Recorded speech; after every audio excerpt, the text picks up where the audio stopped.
Hi and welcome back. I appreciate you coming over and taking a look. Today I am going to put my Potnera Montana Spirit Big Sky on this mount.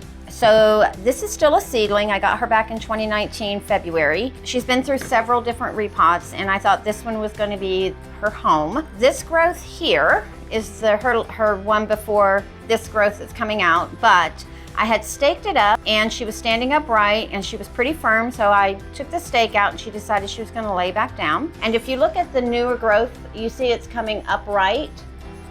You see that? It's coming upright, but I have a feeling it's going to lay down as well. So what I'm going to do is I'm going to let her grow the way that she wants to, which is, you know, just relax. Because I do have her on a shelf, she's going to take up a lot of space. She already takes up a lot of space just with these 3 growths, and I'm having to move her around and she gets bumped a lot because of her growth habit. So I'm going to put her on this lovely mount here, and then she can just do whatever she wants, and I'll put her on the wall with the other mounts.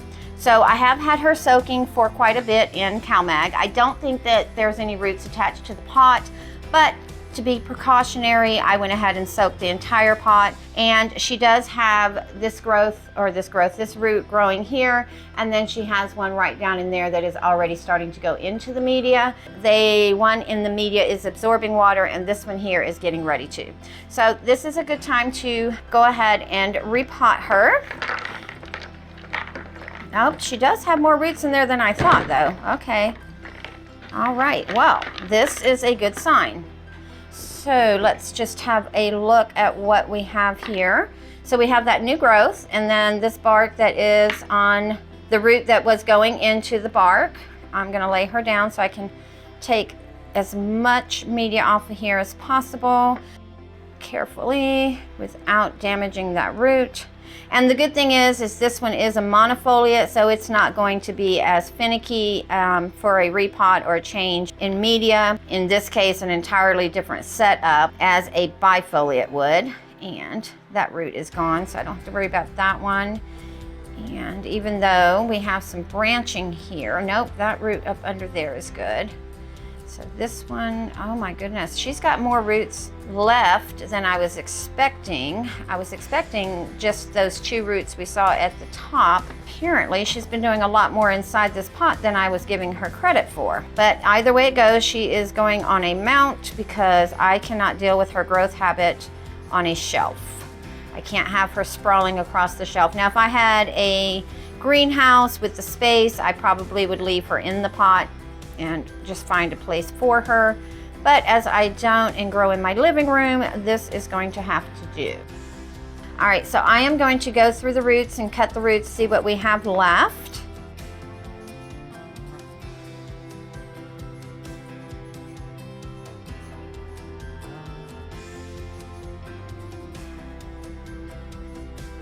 And if you're new to the orchid hobby, if you're not sure if your roots are good or not, if you press on them and they're soft, and if you can pull the velamen off of the root, which is the string inside, then you're best to go ahead and cut that off.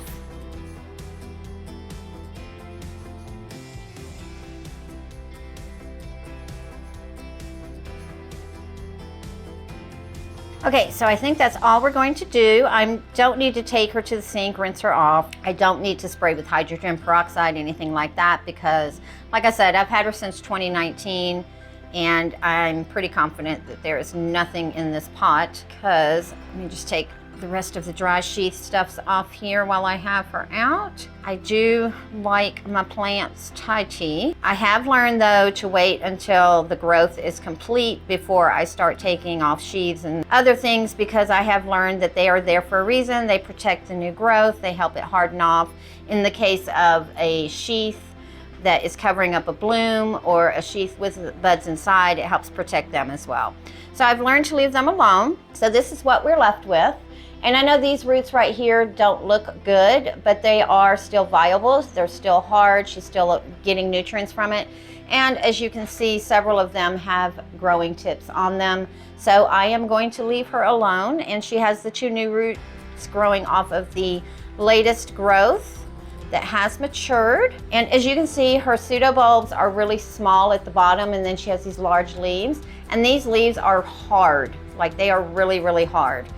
All right, so let's see how we're going to position her on the mount. But before I do that, I want to show you guys something. So for those of you who saw my summer Phalaenopsis repots from Brookside Orchid, and I was going on about this horrible moss right here, okay, look at the quality of that moss opposed to the quality of moss that I'm used to. Do you see the difference? Do you see how fluffy this is and how this just is all compacted and it just looks old already? So that's why I was calling it crappy moss. It's not crappy moss, it's just not the quality that I was used to. So this is what I'm used to, this is not. Now that that's out of the way, let's see how we are going to position her. So I feel like she would look really good kind of upside down, maybe like that. And if I put her about right there, that'll give her plenty of room here to grow, because the latest growth is coming from here, which means the next one should come from back here. Or maybe do her this way, because this way she can kind of round. Yes, I think this is a little bit better. What do you think? Or should we put her sideways and be careful with all these new roots growing here. Have her go this way. Let's see, let me lay her down and let me look at her. Yeah, I think I'll go with it that way, but I will put her up just a little bit higher just so that all of those roots can fit on there. And what I will do is just wrap them around, okay. And then where do I want my hook? So I think I will put the hook right behind there in that little groove. So I'm just taking a little screwdriver and making me a little hole in there. All right, and then I'm gonna cut a piece of my florist wire and put through there. I try not to use my fiskars to cut the florist wire just because I don't want to dull it up. Now if I can find the hole, there it is. And then I'm just going to loop this here because I'm gonna get another piece of metal and attach the hook on there later. And we shall begin. And because she is a cattleya, she does like a wet dry cycle. I am not going to put a lot of moss on here. I'm just going to put enough on here to sustain her. Just wrapping these roots up just a little bit so that they're under the moss because they are used to being in media. However, the one that was growing in is in the back. I'm just going to leave that one there because he just started going into the media, so it's not used to being in there. And let's put some fluffy moss on top here. I'm just going to leave that one out as well. Make sure I tuck in all of these roots at the bottom. And then once I get all of the moss on here, I will strap it on there because I haven't decided if I'm going to use my little Velcro and just kind of strap it or if I'm going to use my wire.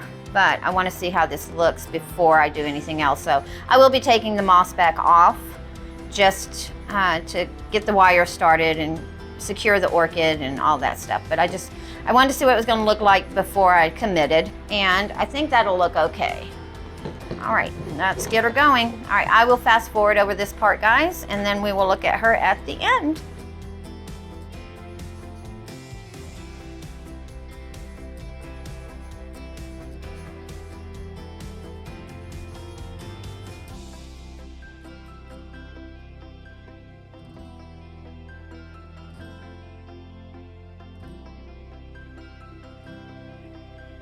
Okay, well there she is in her new mount, and I know she looks a little wanky right now, but she'll fix herself. She'll probably be wanky anyway because of her growing habit, but I think this might make her a little bit happier because she doesn't like to stand up.